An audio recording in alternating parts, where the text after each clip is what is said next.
নমস্কার, আমি নেহা। খোলা মনের খোলা চিঠি সিরিজের নতুন একটি পর্বে আবারও আপনাদেরকে স্বাগত জানাই।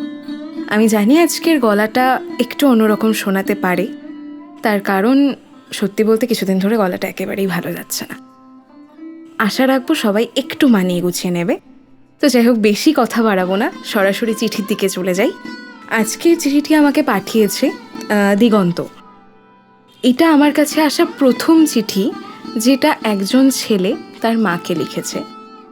তাই প্রাপকে দেওয়া আছে মাম, ঠিকানা হাতিবাগান, কলকাতা, ভারতবর্ষ। প্রেরক বাবান, ঠিকানা লন্ডন, ইউনাইটেড কিংডম।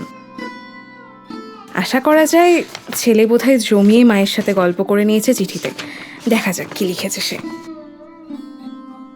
শ্রী চরণেষু মা, কেমন আছো মা? বাবার শরীর ভালো আছে তো?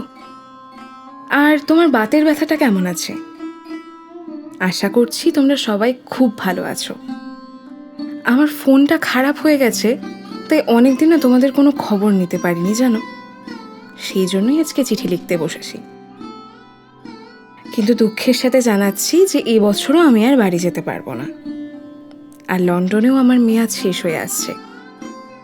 পরের মাস থেকে আমার আমেরিকায় পোস্টিং হয়ে যাবে। আর তুমি যখন আমার এই চিঠিটি পাবে তখন হয়তো আমি আমেরিকার ফ্লাইট ধরে নেব। তবে সত্যি বলতে কি জানো, এই দেশে না আমার বিগত কয়েক বছর বেশ ভালো কেটেছে। তোমাকে তো একটা কথা বলাই হয়নি, আমার ফ্ল্যাটের পাশে একটা খুব সুন্দর ফুলের বাগান আছে। বিকেলে অফিস থেকে তাড়াতাড়ি এলে বেশিরভাগ সময়টাই ওই বাগানে বসেই কেটে যায়। ওই বাগানের যিনি মালিক, তিনি সকালে বেরিয়ে যান আর রাতে বাড়ি ফেরেন। তাই সারাদিনের বাগানের পরিচর্যা ওনার স্ত্রী করেন।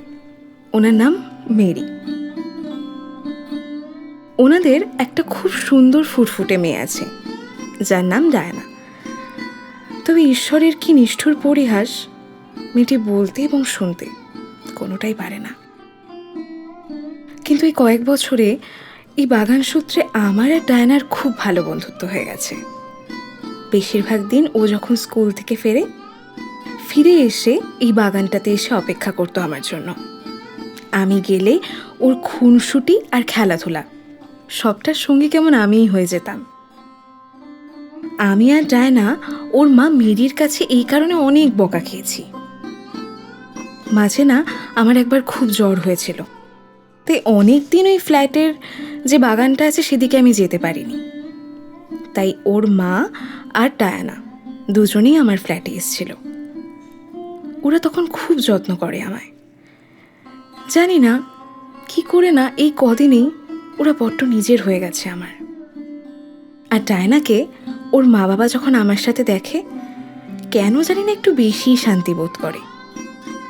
আসলে ডায়না তো দেখতেও শুনতে পায় না, তাই সমবয়সীরা তেমন কেউ বন্ধু হয়ে উঠতে পারেনি। আমি চলে যাব শুনে ও দুদিন ধরে কিচ্ছু খাচ্ছে না। আমি জানি ও খুব কষ্ট পাচ্ছে, কিন্তু আমি কি করব বলো তোমা? আমাকে তো জীবনের গতিতে ভেসে যেতেই হবে। জানি না, তবু মনের ভিতর কেমন যেন হাজার হাজার বিষণ্ণতা আমায় ঢেকে রেখেছে। মা, আমি কিছু ভুল করছি না তো? কোনোদিনও তো নিজের মনের কথাগুলো কারোর সাথে ভাগ করে নিতে পারিনি আমি। তবে জানি না, এখন না বড্ড অসহায় লাগছে নিজেকে। মা, আমি ঠিক সিদ্ধান্ত নিয়েছি তো? মাঝে মাঝে মনে হচ্ছে ঠিকই নিয়েছি, কিন্তু তাও কেন এরকম আফসোস করছি বলো তো? তোমার চিঠির উত্তরের অপেক্ষায় থাকলাম মা। তোমরা সবাই খুব ভালো থাকবে আর বাড়ির সমস্ত খবর আমায় জানাবে। তুমি আমার প্রণাম নিও আর বাকি বড়দেরকেও আমার প্রণাম জানিও। ইতি, তোমার আদরের বাবান। সত্যিই তাই, যা ভেবেছিলাম সেটাই হয়েছে। একেবারে ছেলে তার যত মনের কথা মাকেই চিঠিতে জানিয়ে দিয়েছে। সত্যি এই একটা সময় যেখানে হয়তো আমরা মা বাবা এদের থেকে অনেকটা দূরে ছুটে যাই, এটা ভাবতে আমাদের লজ্জাবোধ হয় যে মা বাবা আমাদের সব থেকে কাছের বন্ধু। সেখানে দাঁড়িয়েও কি নির্দ্বিধায় কি অবলীলায় ও নিজের মাকে নিজের সবটা বলে দিয়েছে। এই চিঠি আবারও প্রমাণ করে যে মা বাবার থেকে বড় বন্ধু এই পৃথিবীতে আর কেউ হতে পারে না। চাইলে ওই মানুষটার কাছে যখন তখন যে কোনো পরিস্থিতিতে হাত বাড়িয়ে ছুটে যাওয়া যায়। কিছু বলার নেই, সবাই মা বাবাকে একটু সময় দিন, একটু ভালোবাসুন, আপনাদের জন্যই ওরা ভালো থাকে। যাই হোক, পরের বার আবারও একটি নতুন চিঠি নিয়ে আসবো। ততদিন সবাই ভালো থাকবেন, সুস্থ থাকবেন। নমস্কার।